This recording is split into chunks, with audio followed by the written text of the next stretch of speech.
Assalamualaikum. Hai anak-anakku sekalian, gimana kabarnya? Sehat nggak?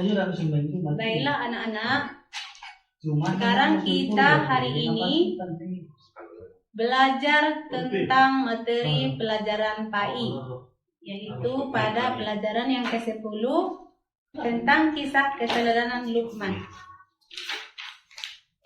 Masuklah kita pada pelajaran ini. Jadi sebelum kita memulai pelajaran ini, marilah kita semua berdoa bersama. Rabbi zidni ilman warzuqni fahma. Ya Allah, tambahilah ilmuku dan berikanlah kami pemahaman dalam belajar. Amin. Luqman adalah hamba Allah Subhanahu wa Ta'ala yang sangat solih. Ia tidak menerima kenabian, tetapi menjadi seorang ayah pilihan Allah Subhanahu wa Ta'ala. Dan Luqman ini berkebangsaan Habasyi, berasal dari kota Sudan. Pekerjaannya sebagai tukang kayu. Tubuhnya pendek. Dia memiliki kekuatan dan mendapat hikmah dari Allah Subhanahu wa Ta'ala, sehingga nasihat yang disampaikan kepada anak-anaknya diabadikan di dalam Al-Quran. Dan Luqman ini adalah anak dari Ba'ura bin Nahur bin Tareh. Dan Tareh bin Nahur merupakan nama dari Azar, ayah Nabi Ibrahim alaihissalam. Luqman hidup selama 1000 tahun. Ia menjadi guru Nabi Daud alaihissalam. Sebelum diangkat menjadi nabi, pekerjaan Luqman pada awalnya adalah tukang kayu, tukang jahit, dan juga mengembala domba. Kemudian ia diangkat menjadi qadi atau hakim. Luqman menikah dan dikaruniai banyak anak. Akan tetapi semua anaknya meninggal dunia ketika masih kecil.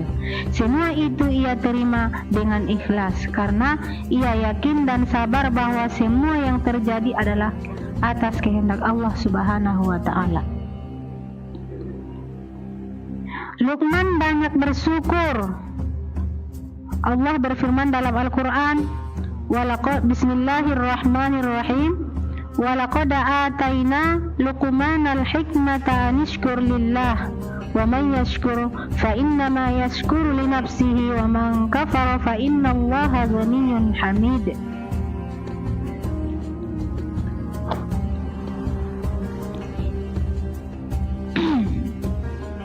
Luqman adalah seorang hamba Allah Subhanahu wa Ta'ala yang telah dianugerahinya hikmah, yaitu selalu bersyukur.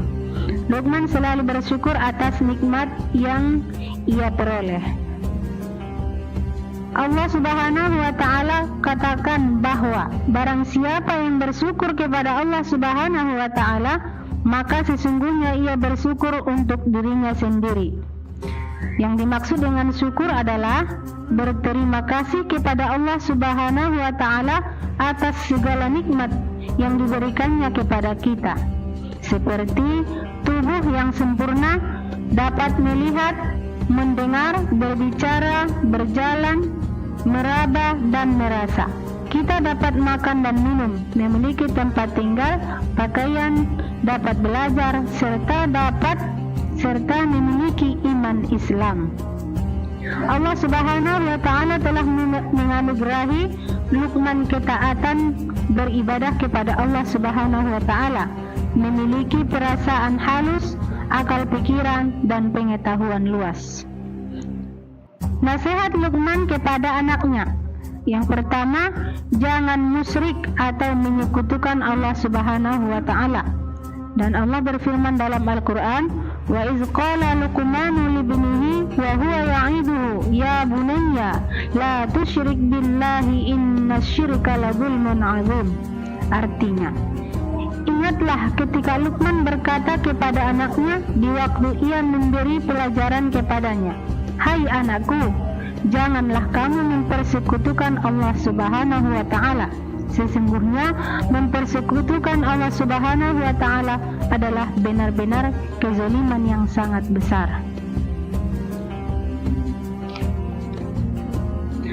Apa arti mempersekutukan Allah? Yang dimaksud dengan arti mempersekutukan Allah ialah mempersekutukan artinya merupakan sesuatu dengan Allah Subhanahu wa Ta'ala. Misalnya, menjadikan matahari sebagai Tuhan lalu ia sembah, membuat batu atau patung sebagai Tuhan lalu ia sembah, menjadikan kayu besar sebagai Tuhan lalu dia puja-puja dan dia sembah. Wahai anakku, janganlah menyamakan Allah Subhanahu wa Ta'ala dengan sesuatu apapun, dan tidak akan pernah sama, karena sehebat apapun manusia, matahari, apalagi patung, tidak akan bisa menyamai Allah Subhanahu wa Ta'ala sebagai pencipta alam semesta dan sebagai sumber nikmat dan karunia.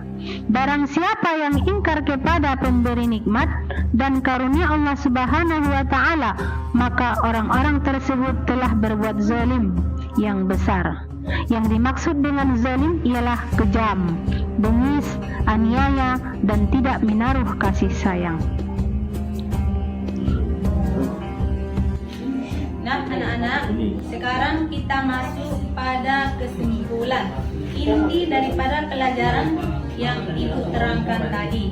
Terutama kita harus selalu mengingat bahwasanya semua nasihat Luqman itu semuanya baik dan patut kita laksanakan atau kita contoh dalam setiap kehidupan kita sehari-hari. Umpamanya tadi, jangan durhaka kepada orang tua, jangan bersifat sombong atau angkuh, dan yang ketiga, jangan mensekutukan atau musyrik kepada Allah, karena semua itu adalah perbuatan yang sangat zalim dan sangat besar. Nah, mungkin hanya itulah yang dapat Ibu sampaikan pada hari ini. Semoga bermanfaat. Oke. Assalamualaikum warahmatullahi wabarakatuh.